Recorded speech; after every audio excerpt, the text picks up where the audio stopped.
evening, Whakaloflaiatu. I'm Sarai Mungawa and welcome to BCN News. Leading our news tonight, the government and the people of Niue last Wednesday commemorated and celebrated its 48th annual Constitution Day, where it was held for the first time at Whalifono 2. Special dignitaries from New Zealand, Australia, Japan and the United States were also present for the commemoration. Here's Esther Pavihi with more. After 48 years of self-government and free association with New Zealand and in the process of nation building, Premier Honourable Dalton Tagilangi has made it clear that Niue has come of age and is expanding its circle of friends by increasing the number of countries it has diplomatic relations with. In his third Constitution Day speech, Premier Tagilangi firstly acknowledged the passing of Niue's former head of state, Queen Elizabeth II, and the former Speaker of the Whanokepule, Honourable Atapana Sekimotu, who passed away 5 days before the Constitution.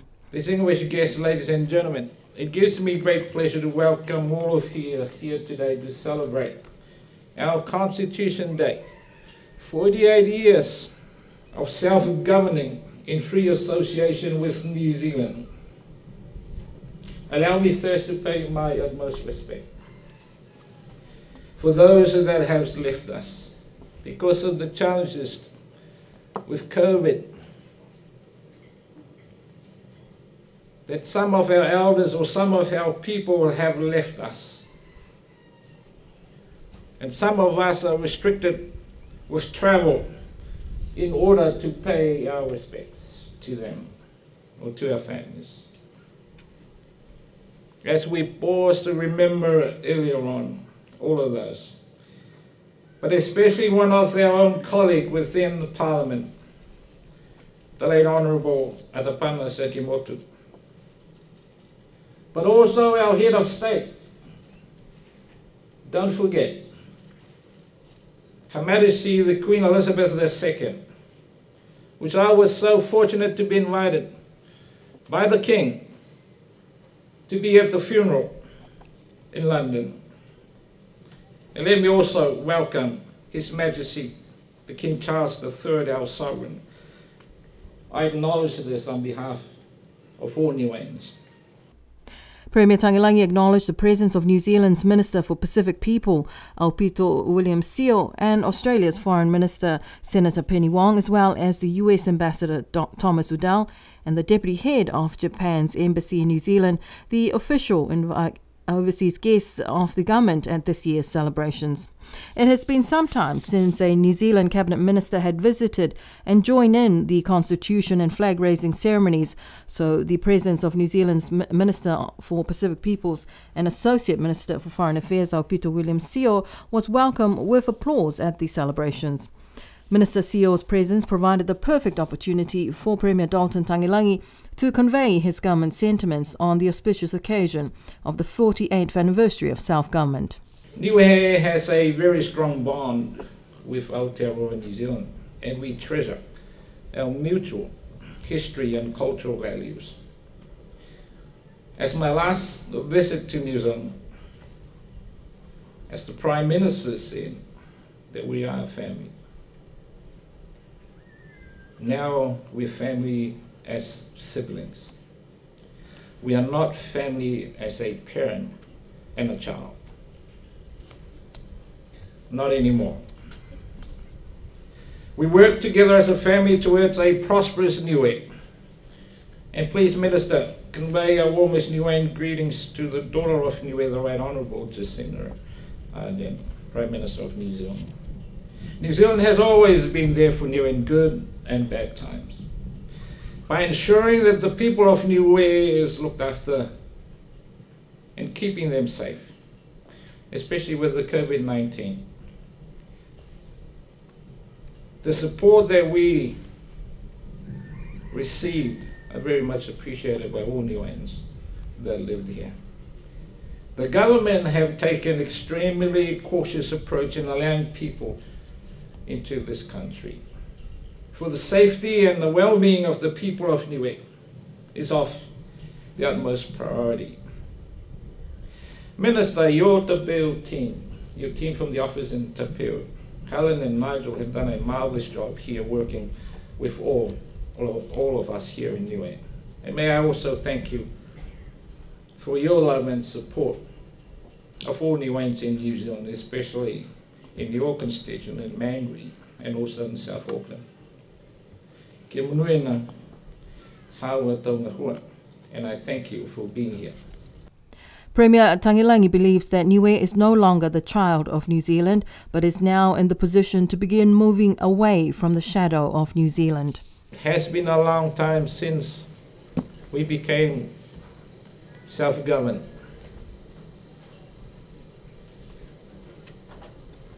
It's time that we get out of the shadow of New Zealand and help ourselves and help them too that has been helping us for the last 48 years. And I ask you, let's work together and let's do something for ourselves. This year, the Premier delivered some very good news for the pensioners on the island by announcing an increase to the fortnightly pension. He did not reveal the amount, but BCN News understands that it has been this government's intention to meet the promise made to the pensioners several years ago to increase the pension to $500 every 2 weeks. Premier Tangilangi also mentioned the child allowance, but said that the Cabinet only approved the increase to the pension, and that they will look to consider increasing the child allowance possibly next year. Premier Tangilangi was also very pleased to welcome the visiting dignitary from Australia, Australia's Foreign Minister, Honourable Penny Wong. Senator, how great it is to see you. Your presence here, or Australia's presence here, is very welcome by myself. As our leaders, as your leader and myself, as we discussed at the Forum Leaders meeting, how important it is for the countries that we always look up to be engaged. Not every year, or not once in the blue moon, but at least 3 or 4 times a year. I am pleased that you're joining us here today, as it is your first visit to our shores. And I hope to see, and you will get to see some of the developments here in Niue, with your support. The waste facility that will be opened later today is one of them, and also the new power station will be completed soon. You are also the first minister to visit your new High Commission here on the island. Our next projects are, of course, water and water waste treatment. These are key infrastructure projects for us here in Niue, and we look forward to working with Team Australia on these priority projects of national significance to us. With your presence on island, our relationship is going from strength to strength. In acknowledgement of the US Ambassador Thomas Udall, Premier Tangilangi said that it's been a long time and that he is excited to work together towards the achievement of mutual goals between the two countries. And we also have our visitor, the Ambassador for the United States of America. Excellency Tom Udall and your delegation, and welcome to Niue. It's been a long time. Yesterday, Ambassador, we talked about a new chapter between ourselves, between our relationship. I am excited. I am excited about the deepening of our friendship with the United States and working together for our mutual goals. We did have some rocky days a few weeks back. But the announcement of the President Biden to enter into a diplomatic relations with Niue, it's something that we're going to value. And your visit here continues the momentum on our revitalized of friendship. And I look forward for some good news regarding the US treaty and also other regional initiatives that we have in place for the region. In acknowledging the presence of the Deputy Head of Mission of Japan's Embassy in Wellington, Premier Tagilangi said that Japan's Ambassador, Minister Ito Koichi, was the first foreign dignitary to visit Niue in July when the borders open. Your minister was the first to visit our island when we opened our borders back in July. And looking forward for your support for more of the grassroots projects that we have here in the community. And I thank you for all the support, especially the machineries and equipment that enable us to help the development of our little island here. Today, former Speaker of the Whanokipule, Honourable Atapana Siakimotu, was laid to rest at his home at Talamaitonga in Avasele. He passed away in New Zealand on October the 14th and was returned by his family on Monday. He was 74 years old. Atapana Siakimotu started his public service career as a teacher at Niue High School after returning from studies in then Western Samoa. He became Niue High School principal and later the Director of Education when he was also instrumental in the creation of the Wangahau Niue Bilingual Dictionary as the leader of the project. In the mid-1990s, he was appointed as Niue's Councillor General and Trade Commissioner to New Zealand. In 2002, he became the Speaker of the Whanokipule, serving 3 consecutive terms until 2011 when he informed the 13th Assembly that he was bowing out of the speakership. After a brief retirement, the government again called Atapana Siakimotu to serve as the chairperson of the Public Service Commission, a fitting end to a public service career spanning some 50 years.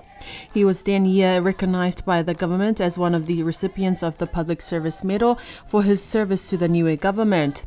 Honourable Atapana Siakimotu also dedicated his life to Niue and the promotion of the Wangahau Niue and the Angawhakamotu, a composer of Niuean songs and chants, and will be remembered for his voice. He will be missed by his village of Avasele, where he was a deacon and the secretary of the Avasele Ecclesia, and his voice will be missed in the church where he often leads the traditional hymns. He will be missed by his many friends, including his former students. Honourable Siakimotu was referred as a medical case to New Zealand in August this year, but his illness was too advanced. He passed away surrounded by his wife, Loselingi, their children and family. Today at his village of Avasele, he was farewelled by the leaders of the country, joining his family and friends to farewell one of the tallest men on Niue. BCN News extends our deepest sympathies to Mrs. Loselingi Siakimotu and the family on the passing of Honourable Atapana Siakimotu. 6 men and 1 woman were recognized by the Niue government at the Constitution ceremony held last week for their excellence in their fields. The awards also included 3 men for their acts of bravery in this year's National Honours Awards. Here's more on this story. The awards were presented by Premier Honourable Dalton Tagilangi in his 3rd year of the National Awards. There are 3 different awards and the members of the public are encouraged to place their nominations for the awards. Long-serving representative for the village of Liku, Honourable Pokotoa Ikiua Lalotoa Sipeli, received this year's highest honour for the Distinguished Cross Award. He was awarded the honour on the 17th of September last month in Sydney, Australia, for the last 62 years of his dedication and lifetime services to the people of Niue, especially in education and government. For the Community Service Stars Award, the 3 recipients for this year included Sergeant Albert Tasmania, Mr. Launoa Ngataua and Mr. Robert Ricks Jr. A special addition to the Honours Awards for this year where the government recognized the 3 men for their acts of bravery worthy of recognition. These decorations are awarded in respect of the selfless act of courage and valour these young men took, placing themselves in danger during a search and recovery incident at sea back in 2019. The other recipient of the Community Star Award went to Tupuna and historian from Hakupu, Mr. Pitasoni Tānaki. According to the government, Mr. Tānaki was nominated for the Community Service Star, recognizing his value for his shared knowledge and teaching of the Wangahau Niue, as well as translating and interpreting, and his contribution to the Niue Dictionary and other Niue literature. For the Public Service Medals, 2 former educators were the recipients, including Mrs.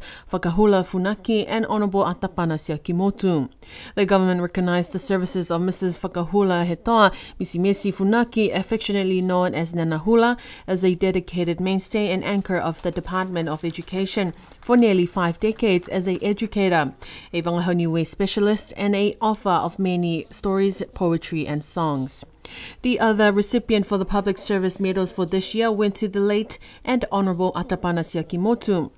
The government recognized Atapana Siakimotu for his devotion of 45 years of his life in serving the people of Niue in one form or another in the public service, education sector and parliament. Mr. Siakimotu was not one for the accolades, but his contribution to Niue is unquestioned. His commitment to serve his island and his people was unwavering.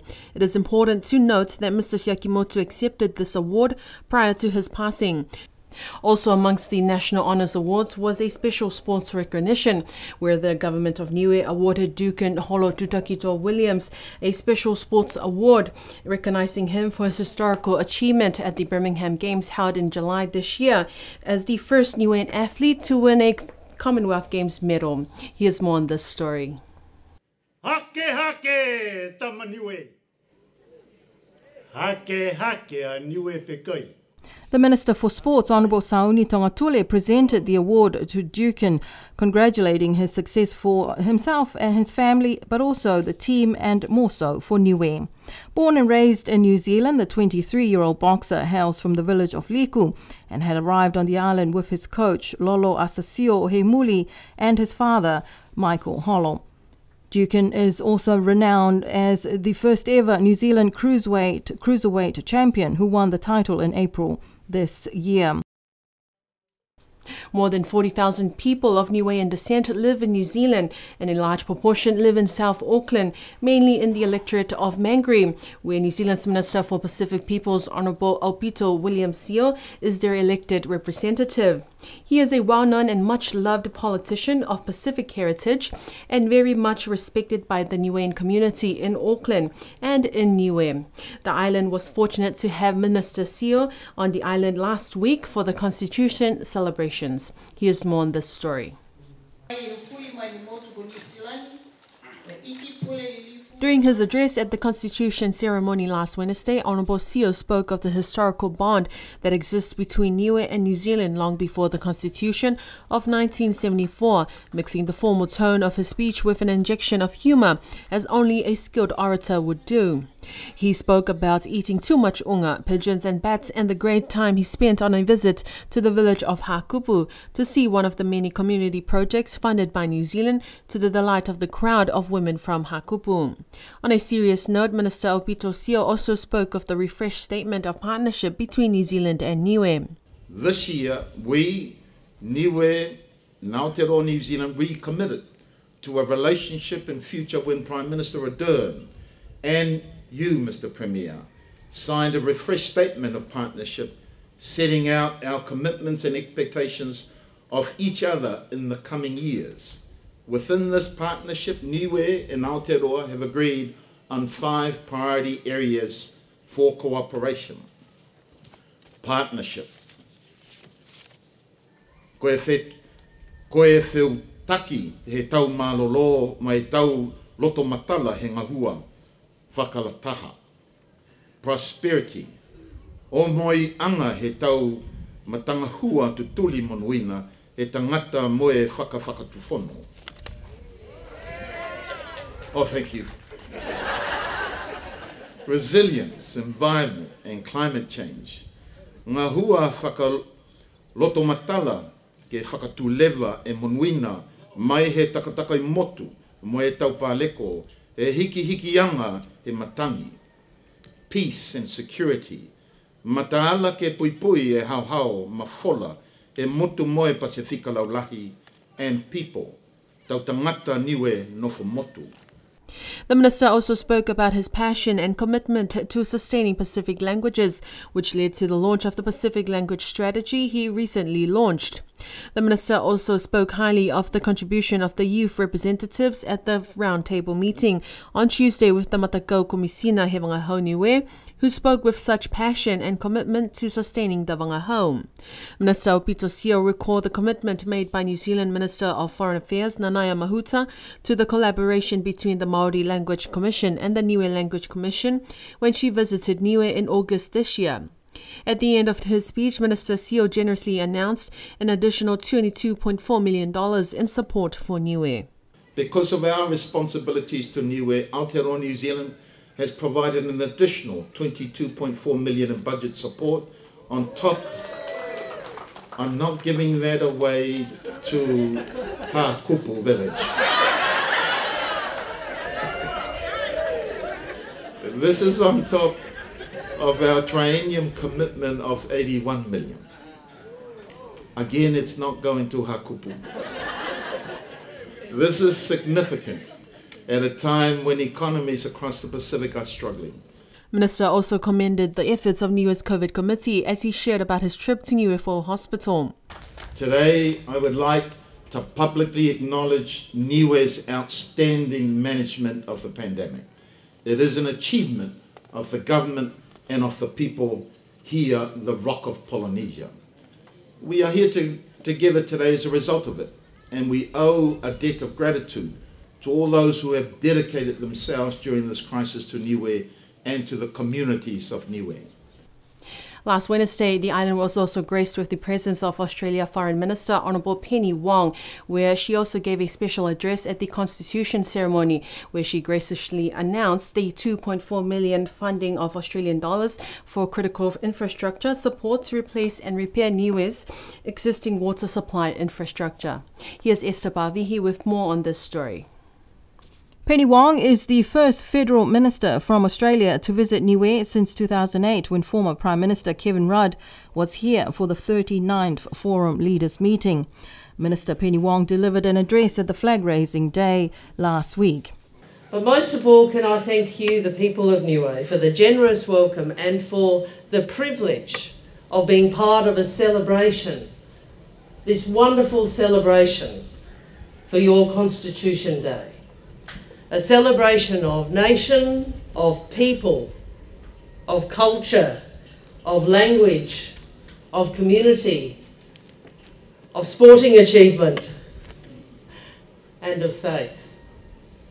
It really is a privilege to be here for this flag-raising ceremony and to be part of this celebration. I bring greetings from Australia and from the government and people of Australia, from Prime Minister Albanese to your Premier and to your government, from a nation of over 300 ancestries, a nation with the oldest living continuous culture, our First Nations people. We send you greetings and respect on this, your Constitution Day.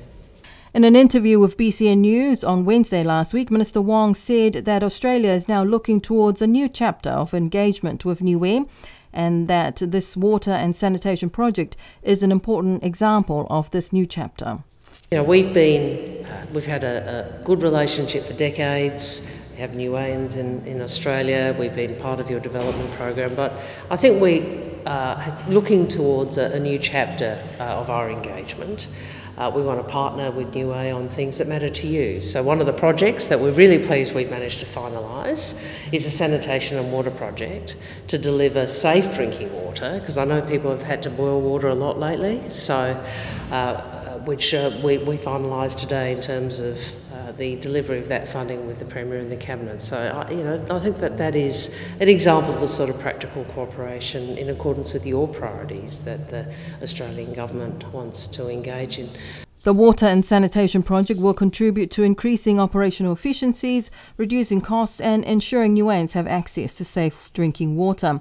The sanitation component will involve the construction of a treatment system protecting the groundwater lanes and nearshore fisheries. Minister Penny Wong was also able to tour around some of the facilities that the Australian government is currently funding before attending and joining Premier Dalton Tangalangi at the soft opening of the Niue Waste Management and Recycling Plant at Hikuwhenonga at Tamokotonga. Australia's Foreign Minister said that the discussions on waste management has been an ongoing discussion between the two countries since 2016 and shows Australia's commitment to contributing to the practical needs of Niue and the ultimate protection of the environment and the ocean. Another high-level official was able to arrive on the island for the Constitution celebrations last week, and this was the United States Ambassador Thomas Udo, where he was also able to be on the island for a week, and BCN News was able to speak with the ambassador, who shared about Niue and the diplomatic relationship with the United States, in which he looked forward to working with more in the future. BCN News acknowledges and credits some of the footage used in this story by Ola Thorson of the United States Embassy. Esther Pavihi reports. His Excellency Ambassador Thomas Udall was one of the visiting dignitaries to the 48th Constitution celebrations this year. He and his lovely wife Jill were accompanied by a large delegation from the US Embassy in Wellington. They spent the week meeting with the leaders, but also going around the island and meeting the local people. On Saturday last week, Ambassador Udall was at the Mutalau Annual Village Show Day, and he delivered a brief speech on the day saying how they love Niue, but also of the US President's recognition of Niue's sovereignty and the work towards formalizing diplomatic relations between the US and Niue.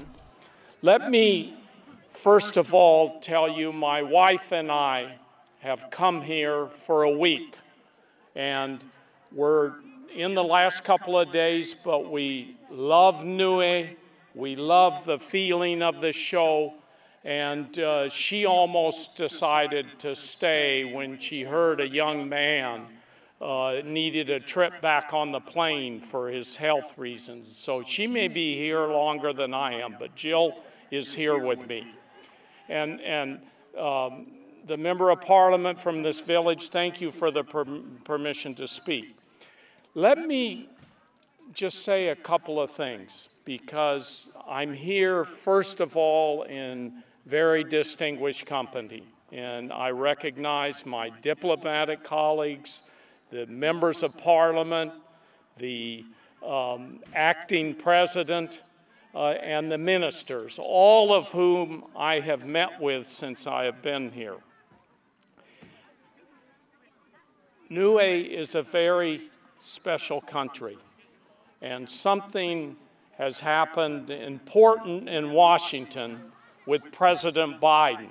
President Biden had a meeting of the Pacific leaders in the Pacific Islands, and coming out of that meeting, he announced that the United States would recognize Niue. Now, other countries have done that in advance, and you have wonderful partners in Japan, in New Zealand, in Australia. We hope to be the same kind of partners. I'm here in the Talanoa way to listen, to learn, to see what you need. The Member of Parliament said to me, you know, you don't have to bring $1 billion, but bring some dollars. And I'm here to tell you that we're going to listen as to how you want those dollars spent, and we're going to engage our agencies, and we're going to do everything we can to help better your life here in Niue. The preservation of the environment and combating climate change as an existential crisis is something the US ambassador is very passionate about. On Friday morning last week, Ambassador Udall joined Premier Dalton Tagilangi at the Aliluki Park to plant 2 avocado trees. In an interview with BCN News, the ambassador said how important this was to him. Well, the Premier is he's quite as I've heard, he's a great mower. He likes to keep things along the road mowed, and he believes in clearing, and so he was taking us to the spot that had moved a lot of houses, because when the cyclone hit in 2004, it just wiped houses out. And I actually met a gentleman there who had been a part of that. So when we plant a tree, you know, sometimes people say, oh, this is just a photo op planting a tree. What planting a tree means to me is something very deep, because not only are you taking care of Mother Nature, but you're paying attention to climate change, and you're saying to people, that tree there is going to pull greenhouse gases out of the air. And the tree is really, in a sense, a carbon sink. getting and that's the message people need to know, is that in the Pacific region, and the United States feels very strongly, just like all the Pacific nations do, about this as an existential threat. We need to be moving urgently. We need to be doing things. It's one of my top 3 priorities that I have set for me and the entire mission, is tackling climate change and making progress on climate change. The ambassador said that the U.S. Embassy staff look forward to return to Niue regularly and will be checking in on the avocado tree that he planted. He was also very pleased to meet with Patrick Jacobson at Aliluki Park after learning that Patrick and his family lost their home there in 2004 when the Category 5 Cyclone Hata devastated the west coast of the island. Ambassador Thomas Udall and his delegation departed the island on Monday this week after spending the week on the island. Premier Honourable Dalton Tagilangi and his delegation departed the island on an Air Rarotongan flight to the Cook Islands. They were on their way transiting for a meeting in South Korea for the Korea and Pacific Ministerial Meeting. The arrival of Air Raro during this charter flight presents an opportunity for regular flights between the two realm countries of Niue and the Cook Islands. Here's Esther Pavihi with more. The Air Rarotonga charter flight arrived just before midday on Friday last week with 12 passengers and left 50 minutes later with 14 passengers, including the Premier, Dalton Tagilangi, and his delegation. While in transit at the Cook Islands, Premier Tagilangi said he had the opportunity to meet with Air Rarotonga representatives to explore flight options from between Niue and the Cook Islands. In February this year, Air Raro's CEO Ewan Smith told BCN News that they see opportunities for tourism for both the Cook Islands and Niue, particularly in the post-pandemic environment. This first trial charter flight on Friday last week will open up another option for Niue travellers to get to New Zealand and for tourists also from the Northern Hemisphere to visit Niue. Also last week, during the Constitution celebrations, was the BCN ABC satellite dish launch, where the Australian Foreign Minister, Senator the Honourable Penny Wong, was able to commission and welcome back the ABC content onto TV Niue. Here's more on this story. BCN's Acting General Manager Esther Pavihi and staff welcomed Minister Wong and her delegation on site. Opening the show program was BCN's chairperson, Reverend Scanlon Misiepo, who gave a few welcoming remarks before the opportunity was given to Reverend Dr. Matangi Vilitama to give a blessing to officiate the new satellite. Minister Wong, in her remarks after the blessing, expressed how grateful she was to be part of the official ABC satellite here on the island. I hope with the satellite and the contribution we can make to local television, local content here, that Australian content from the ABC can contribute to that shared understanding and to our closer ties. Inside the BCN studios, Minister Wong was able to officially commission and press the button to bring Australian ABC content back to TV Niue and to the homes around Niue. The Minister was also able to tour the conditions of the BCN studios, which were damaged from the fire 2 years ago in May 2020. The Broadcasting Corporation of Niue was funded and supported by the Australian government and was officially opened 27 years ago on the 19th of October 1995. Acting General Manager of BCN, Esther Pavihi, said that this was a momentous occasion for BCN to meet with Australia's Foreign Minister and to be included in her itinerary to the island. And that is our news bulletin for tonight. Do join us again next Tuesday for our Wangahau Niue Bulletin with Esther Pavihi. Until then, wishing you all a safe weekend. I'm Soraya Mungawa. Have a good evening.